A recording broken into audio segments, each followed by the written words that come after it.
Hello and welcome to Lunchtime News. I am Rhoda Mgonzi. We will dig into it. The Permanent Secretary of the Ministry of ICT, Dr. Amina Zawede, has highlighted the government's commitment to safeguarding children's rights through the enactment of legislation and the signing of international protocols. Dr. Zawede was addressing child welfare stakeholders during the commemorations of World Children's Day, celebrated under the theme Empowering Children in Uganda Through Technology and Design. The theme calls on government and the public to intensify efforts in utilizing digital applications to expose and combat child abuse effectively.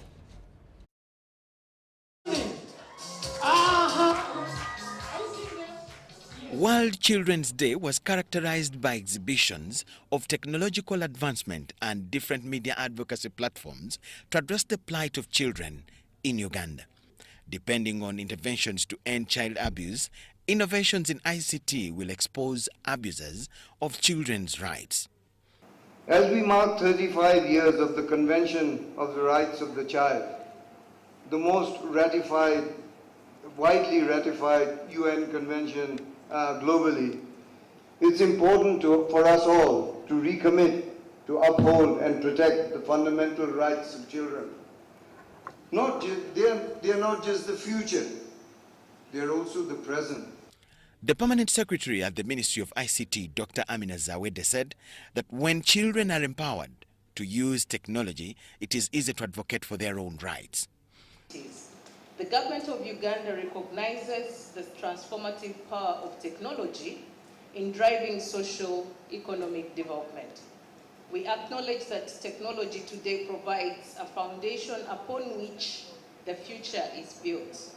However, the desired transformation can only be achieved if our children, who are the very future of our nation, are not left behind. Today, we live in a world where access to technology is not a privilege, but it has become a necessity and a right. The United Nations Children's Fund in Uganda has designed a digital platform named Fundu to enable children in schools with the necessary 21st century skills to demand for their own rights. We have a learning platform called Fundu. It's a skilling platform where young people can acquire 21st century skills that they would not learn in class. Yeah? These are the skills that help them thrive and survive in the everyday world that we live in today. Yeah? Fundu is accessed over the mobile phone. Yeah? So UNICEF thought many of the children, many of the adults at least have access to a mobile phone. So what is it that we can do that is useful for them? So we introduced Fundu, and the comfort of your home, at your own time, in your own learning space, you can log onto this platform very easily. You send a message to 8500. Dignitaries and child rights advocates emphasize use of digital platforms to create awareness on the rights and privileges of children. As UCC, we have established policies and initiatives to protect children online, such as promoting child-friendly content, working with service providers to block harmful websites, and raising awareness about online safety. But this is not a challenge we can tackle alone. Parents and caregivers, you are the first line of defense. Teach children the importance of online etiquette, the value of privacy, and the need to report anything that makes them uncomfortable. Meanwhile, Ministry of Defense and Veteran Affairs has called upon government to increase its funding to address the operational pressures the army faces in Karamoja and the Democratic Republic of Congo. Huda Oleru, Minister of State for Veteran Affairs, stated that these operations are stretching the Army's budget, which in turn affects the effective implementation of other projects. While presenting the ministry's status report on the manifesto, Huda reaffirmed that Uganda remains peaceful. And let's take a look at that report. The Ministry of Defense and Veteran Affairs has presented the status of its commitments under the NRM Manifesto 2021-2026. The ministry has reported 90% progress in implementing the manifesto, focusing on staff welfare, infrastructure development, production, and strengthening security. Key achievements highlighted include enhancements in soldiers' salaries, improved welfare such as housing units and barracks development infrastructure. If you move around, you have seen that there's a better improvement in housing, there's better improvement in the schools that we have put for the children of our soldiers. We have our health centers, where even the civilians near the health centers of the UPDF, they now prefer to go to the UPDF health centers. The Uganda People's Defense Forces is also contributing to economic transformation through the National Enterprise Corporation, which has established several factories. And soon their pharmaceutical factory will start manufacturing medicines. In addition, in a joint venture, NEC would soon start making textiles and leather products, that is shoes, at their new factory at Ibuikwe Industrial Park. The UPDF has secured Uganda's national borders, though challenges persist along the northern and western boundaries where refugee influxes continue. We are also prepared to handle them. Since 2021, the UPDF has trained over 400 counter-terrorism personnel and undertaken operations that have recovered 1,279 firearms, 11,142 rounds of ammunition, and 53,931 livestock, which were returned to their rightful owners. In addition, there has been a significant reduction in the cattle raids, illegal firearm circulation, and improvement in social service accessibility, increased community participation in the programs. A dedicated cybersecurity unit has been established to detect, prevent, and address cybercrime. The unit is building capacity through training, research, and technological advancements. Civil-related cases, we have been assisting the police, the courts of law. So we are doing a lot, but this is not an open center. And this theft has not only been among the illiterate. Even the elite have suffered more because they have the phones and they get the message through the phones, and it's a big challenge. It's noted and it will be worked on. Furthermore, 3,149 UPDF personnel have been trained in engineering, contributing to 354 projects with 190 completed and 154 ongoing. Those people can now do any engineering project in this country. Even if we don't use other companies, the government cannot lack. The UPDF has played a critical role in combating illegal fishing activities. Operations led to the confiscation of 90,900 tons of immature fish and assorted illegal fishing gear, and the arrest of 70,000 individuals involved in illegal fishing practices. Now, these efforts have improved fish production, protected aquatic life, and boosted government revenue. The Uganda Revenue Authority reports an increase in revenue from fish exports, rising from 521 million Uganda shillings in financial year 22-23 to 1 billion in financial year 23-24. You can see it even doubled within a year, because now we have mature fish that we get from the lakes.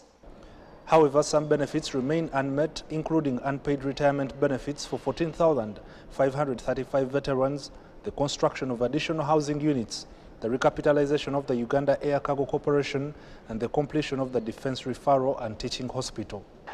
The ministry has expressed optimism about completing these targets, but emphasized the need for increased funding, particularly to address the rising operational demands in the Democratic Republic of Congo and in Karamoja. Ivan Kahwa, UBC News. Now, the Ministry of Trade contributes 27.4% to the country's GDP and employs over 2 million people. This is revealed by David Bahati, Minister for Trade and Cooperatives, during the Manifesto Week. Let's take a look. David Bahati, the Minister of Trade and Cooperatives, has highlighted that the manufacturing sector alone has contributed 16.5% to the country's GDP. The sector is contributing over 5 trillion to our national treasury. In 2021-2022, we contributed, to be specific, 5.1 trillion out of the 21 trillion that we used as a country. So we are making a lot of progress in terms of industries. 22 industrial parks have been constructed in order to help the country reduce on importation as import substitution strategy. Government, through the Ministry of Trade, has secured international markets for exportation of Ugandan commodities. On cooperatives, Uganda has built over 10,000 cooperatives to help on the savings culture of Ugandans. We work with the private sector. Some industrial parks are being developed by government, others are being developed by the private sector. And the outcome of this is that the products that are being produced through these industrial parks are helping us to reduce on imports, but also creating jobs for our people and putting money in the pockets of Ugandans. In the same vein, Minister Bahati has also mobilized commitment of the international community at the industrialization of Africa as nations across the continent commemorate Africa Industrialization Week starting on the 9th to the 13th December 2024 under the theme Leveraging Artificial Intelligence and Green Industrialization to Accelerate African Structural Transformation. And this is an annual event, and we want you to through you to inform your esteemed customers that the country is making progress on the path of industrialization. We are both small scale and large scale. Winnie Ainembabazi Katwire and Dan Lugemwa for UBC. Meanwhile, the latest statistics reveal a decrease in new HIV/AIDS infections, dropping from 60,000 to 38,000, with 40% of these cases occurring among young people aged 14 to 28. It's primarily caused by older men aged 30 and above. The Uganda AIDS Commission also reported a decline in death rates, with only 20,000 deaths registered. This information was shared during a media briefing at Uganda Media Center ahead of the World AIDS Day commemorations. Yeah. Thank you. Thank you. Keep this up. Yeah. The Uganda AIDS Commission has reported a decrease in HIV/AIDS infections from over 60,000 to 38,000, with a significant number of these cases affecting young people aged 15 to 24, primarily driven by older men. Giving us evidence that there is still cross-generation sex taking place and that the young girls are actually acquiring HIV from their older male counterparts. Uganda has made significant progress in reducing HIV/AIDS cases, with a notable decline in transmission and an increase in the number of patients on medication. Estimate that currently there are 1,490,000 Ugandans living with HIV, and 92% of these have tested and know their positive HIV status. However, stigma, discrimination, and the lack of implementation of policies, such as the sexuality framework, continue to hinder efforts to end HIV/AIDS by 2030. And discrimination results in refusal to go for HIV testing, people living in denial after their positive test result, and then also non-adherence to treatment when they started. So one of the things we must do is to aggressively address HIV stigma and discrimination at all levels. Henry Magala, the youth spokesperson, urged the youth to abstain from sexual activities, as they are the leading cases of HIV infections among young people. And you find that among the first year students, 11% have 10 sexual partners. And that communicates quite much. Additionally, the 16th Annual Joint Clinic Research Center HIV National Review meeting has opened in Kampala under the theme Advancing HIV Knowledge, Innovation, Epidemic Control and Emerging Research. In this meeting, we are being able to receive the most recent treatments, management of viral suppression, and the new innovations. Uganda is set to commemorate World AIDS Day at Bukungu Primary School, Bukungu Sub-County in Buyede District on the 1st of December 2024. Cayenne Faith for UBC. And Commissioner Gender and Women Affairs at Ministry of Gender, Angela Nakafero, has pledged government support to enhance the self-reliance of refugees in the country. While officiating at the Village Enterprise Assessment meeting of the Refugee Support Program, Nakafero tasked the public to also have strategic, achievable financial goals. Out of poverty into what we call sustainable livelihoods. And there's been a lot of evidence, a lot of evaluations being done globally that has shown that this is the most effective approach to be able to help people living in extreme poverty be on a path of sustainable livelihoods. The program across the country, and exactly the reason why we're interested in partnering with the government, so that we see how to incorporate this program within our existing development programs or the poverty alleviation programs that government implements. And so that way we'll be able to scale the program across the country. Findings are really shocking that in spite of the so many efforts by government of Uganda to reduce poverty, a good number of Ugandans are still living under deprivation. 42% of Ugandans, especially women, at 48% are still living in a certain form of deprivation, deprived of good nutrition, deprived of good facilities, hygiene facilities at home. A good number of families don't have latrines, you can imagine. And of course that government is also working closely with partners at all levels, district level, national level, in terms of ensuring that we all invest into economic empowerment for the women. That is one of the entry points that is going to get out of poverty. Now, Uganda People's Defense Force UPDF officer Private Ameni Boni has been sentenced to death by the 5th Infantry Division Field Court Martial for multiple crimes committed in Agago district. The 32-year-old was found guilty of 3 counts of murder, 2 of attempted murder, 1 of abduction, and 1 count of being absent without official leave. The 2-day trial, chaired by Colonel Peter Moshere, concluded in Ngora East Village, Piamol Sub-County.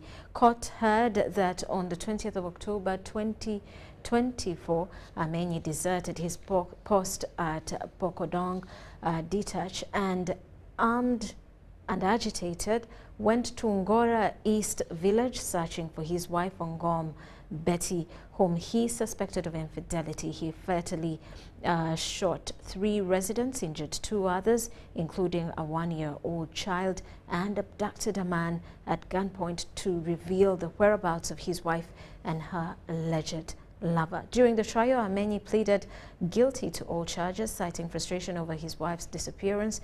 With 16.5 million he had loaned her for business. He claimed his repeated appeals to her family and the police went unanswered, leading him to take drastic action.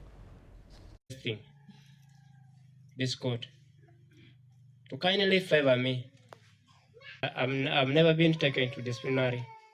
5491 Private Amenyo Boni pleaded guilty and was convicted on your own plea of guilty for forcefully abducting Obita Richard, 20 years, at gunpoint using gun number X11576867. During deliberations, this court deliberated at length and considered the following factors. A, the gravity of the offenses committed. F is the period spent in remand. Accordingly, therefore, the court sentenced you RA 245491 Private Amenyi Boni as follows. 1. For count 1, unlawfully causing death of Ajaro Florence with malice aforethought, contrary to section 171, chapter 128, this court sentences you to death. Yeah, Colonel David Opero, the Deputy Division Commander, 5 Div. We have just witnessed a field court-martial here, which sat as a result of a soldier who killed people here and injured others. The ruling has been taken in the open and in full view of all the members of Paimol village. My main message to our soldiers is that where you find yourself in conflict with the people over your private issues, it's important to utilize the leadership structure which is there. It's not right to take the law into your own hands. All right, and experts from Makerere University's School of Forestry, Environmental and Geographical Sciences have unveiled research tackling Uganda's waste management challenges.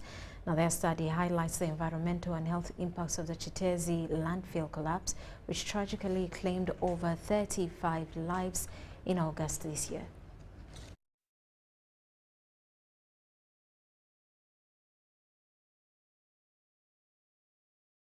The Chitezi landfill had long exceeded its capacity, yet it remained in use until its catastrophic failure. This incident exposed the severe risks associated with poorly managed landfills, including environmental pollution, health hazards, and the potential for loss of life.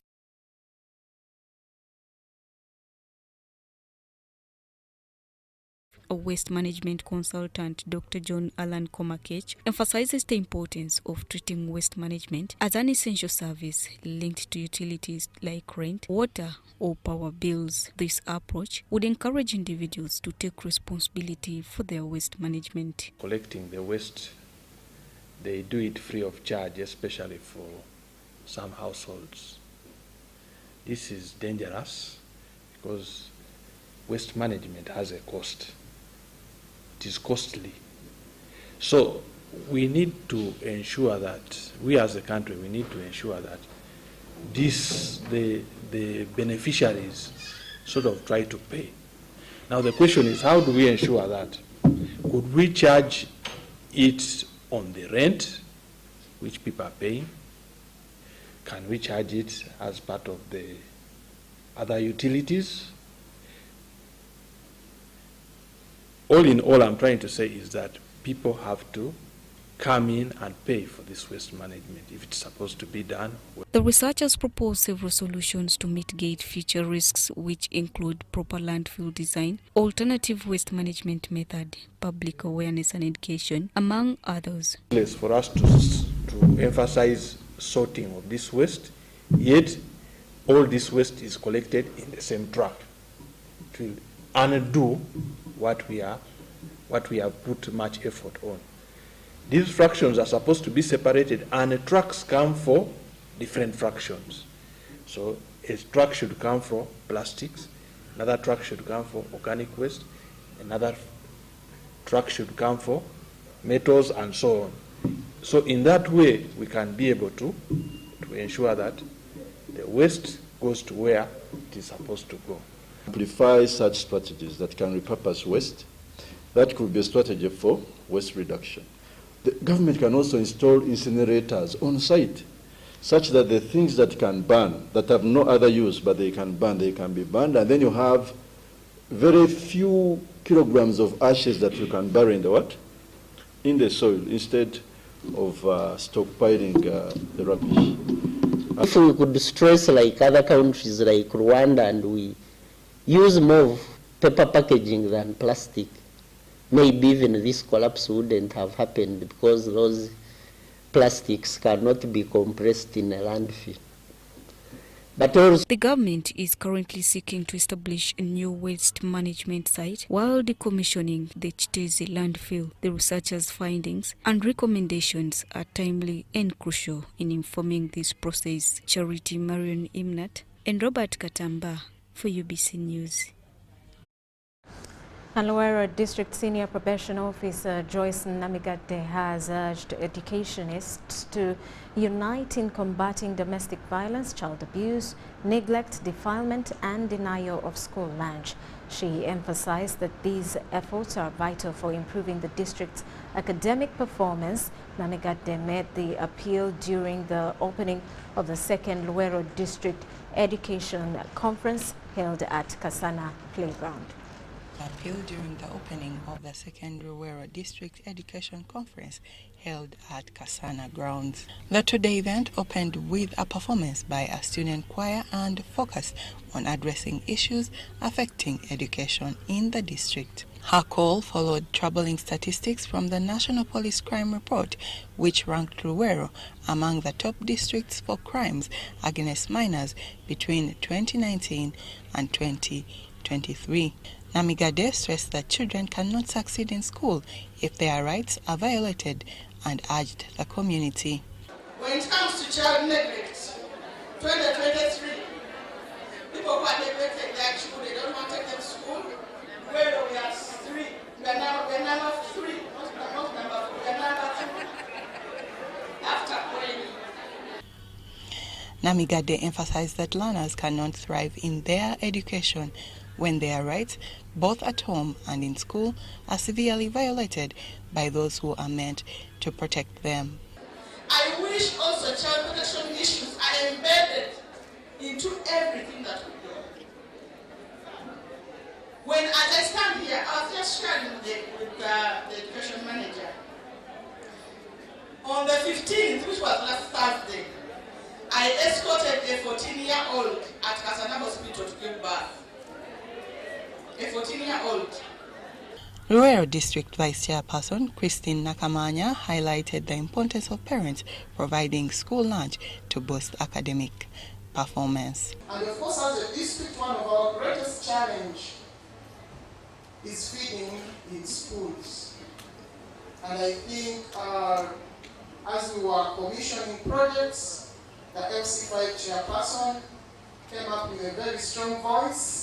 And we see as a district how we can harmonize and come up with one voice so that our children can learn. We know that with an empty stomach, our children cannot learn.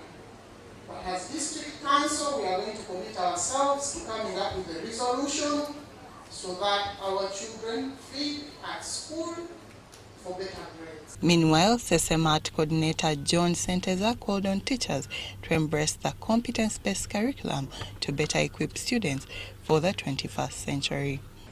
That we are not getting the skills, what we call the 21st century skills. We are mainly loaded with knowledge and lacked those 21st century skills. And this included critical thinking. Luero District Education Officer Florence Bosa Chisachtoleko advised teachers to approach their work with professionalism and dedication before seeking salary increments, stressing the importance of their role in the educational system. Let us do our part. Let us be committed to our work, and then we shall say, yeah, the results are here. Can you please increase our pay? Can you please improve on our environment in the schools? The conference on the theme From Voices to Action, Engaging Stakeholders for Quality Education Advocacy brought together over 500 stakeholders who reaffirmed their commitment to improving education in Luero District.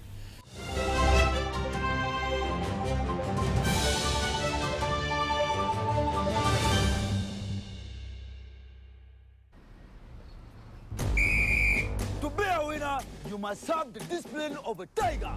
But when fueled with MTN Momo, winning is easy. Simply get your phone and use the Momo app or dial *165*3#, enter merchant code, enter amount, enter your Momo PIN, and pay. Congratulations! Your car is happy, and now you stand a chance to win mobile money with MTN Momo. In the heart of Uganda, a financial revolution is happening. We were once left out, saving the old-fashioned way, with an unexpected saving spot, keeping it too close for comfort. But now, we found a better way to save and manage money. Download the Wendy app from Google Play or App Store or dial *229#. With Wendy, your money is safe and you can earn interest daily. Visit your Google Play or App Store or dial *229# to register. Wendy Wanawoli. Uganda, are you ready to kick things up to the next level? The Uganda National Lottery brings you Sports Stake 10. Predict the results of 10 football games and win big. With tickets at only 500 shillings, join the fun and make your predictions count with Sports Stake 10. Sports Stake 10, your ticket to football glory. Uganda National Lottery. Dream, play, win.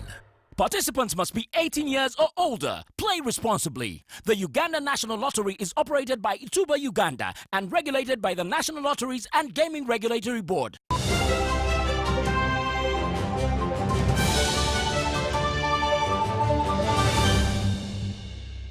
Back now in business news, the National Social Security Fund, NSSF, has rolled out the Smart Life Flexi voluntary smart saving products to help members save for specific goals over defined periods. The introduction of Smart Life Flexi is part of the fund's strategic efforts to boost Uganda's saving culture and extend social security coverage to at least 50% of the working population by 2025. The National Social Security Fund has unveiled a voluntary savings plan to the Ugandan market. The Smart Life Flexi Savings product aims at increasing social security coverage, targeting existing NSSF members, non-NSSF members in the formal sector and the informal sector and the diaspora. Who is eligible? You can see anyone in the formal sector, diaspora, self-employed, public service. Now that every Ugandan. What do we think will work? It's choice. You choose. Encourages long-term savings. You choose how and when you want to save. We hope it brings a bit additional new. Affordable, as we said. You now have an opportunity to save. And the good thing is, there is choice. You can choose the amount. You saw the lady was doing it here. You can choose your target. You can choose the amount that you want to put in every week, every day, every month, every year. Smart Life Voluntary Savings Plan is tailored to meet members' needs, offering flexibility for savers to choose mid to long-term savings goals. It also offers an opportunity for optional affordable add-ons. We will work with you to help support you to develop the discipline of savings. We think it will do three things. One, for the member, you begin now to plan for those mid-term, shorter-term needs that may come. 2 years, 3 years, education, health, whatever you want to do, you can now begin to plan for it. Number two, for the fund itself, it helps us extend our coverage. Our target by 2035 is 15 million members from the current 2.2 members. And I think when a country saves, it's good for the nation. With a minimum contribution of 5,000 Ugandan shillings and flexible payment options, Smart Life Flexi has been lauded by analysts and business leaders as a revolutionary product. To the extent that this new product supports SMEs to save and the employees to save voluntarily, because there might be the mandatory part, but here you are the one setting your saving goals. I want to buy a house, I want to do this, and you save and you're able to access your money. I think that's a good thing for the country and for the individuals involved. With this new innovation, it cements the culture of saving. And easily you can trust NSSF. And I'm sure our members will embrace this. According to the fund, over 1.2 million Ugandans in the formal sector, 8.7 million in the informal sector, and about 800,000 in the diaspora make up the unserved and underserved segments of the working population who can tap into the Smart Life Flexi and work towards their financial goals. Dennis Igor, For UBC News.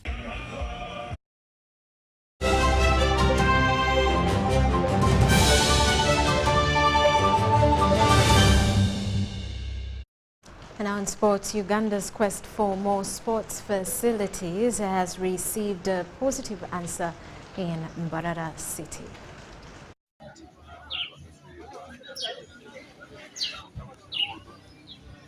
Somewhere in Mbarara City, and to be precise at Kakoba Nyakizi, just opposite Besania Sacco, is this Mbarara Sports Arena, which will this coming weekend celebrate its first anniversary. At Mbarara Sports Arena, we have our motto or our slogan called "The Class Attracts Class."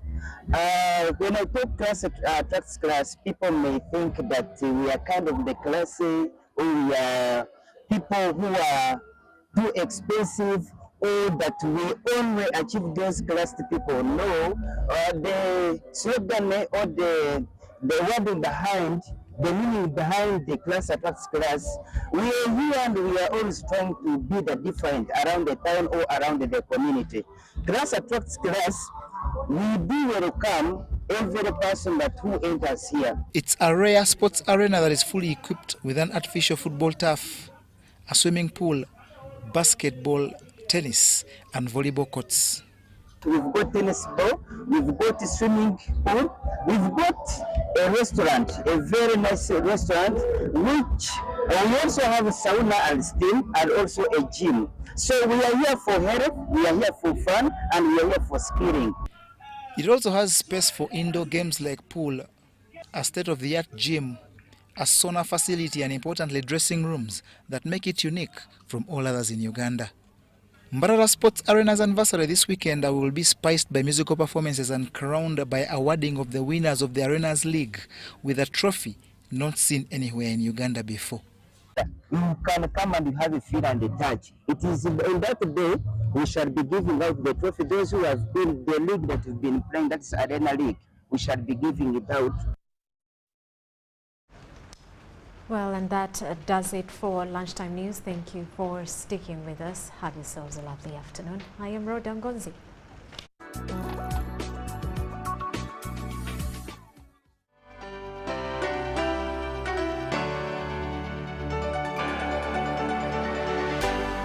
UBC, inspiring Uganda. The Ministry of Health informs the general public that there are some cases of Mpox detected in Uganda. The ministry, working with partners and affected district local governments, are doing their best to contain the situation. The signs and symptoms of Mpox are body rash, fever, general body weakness, headache, sore throat, nasal congestion or cough, and swollen lymph nodes. You can prevent yourself from getting infected with Mpox by avoiding close contact with people who have been confirmed to have Mpox or who have signs and symptoms of Mpox. Avoiding touching or sharing personal items like beddings, eating utensils, phones, or other belongings of a person who has the signs and symptoms of Mpox. Avoiding contact, including eating, with all wild animals, alive or dead, especially those known to carry the virus, such as rodents and monkeys, and those that appear sick or have been found dead. Getting vaccinated, if you're among those who have been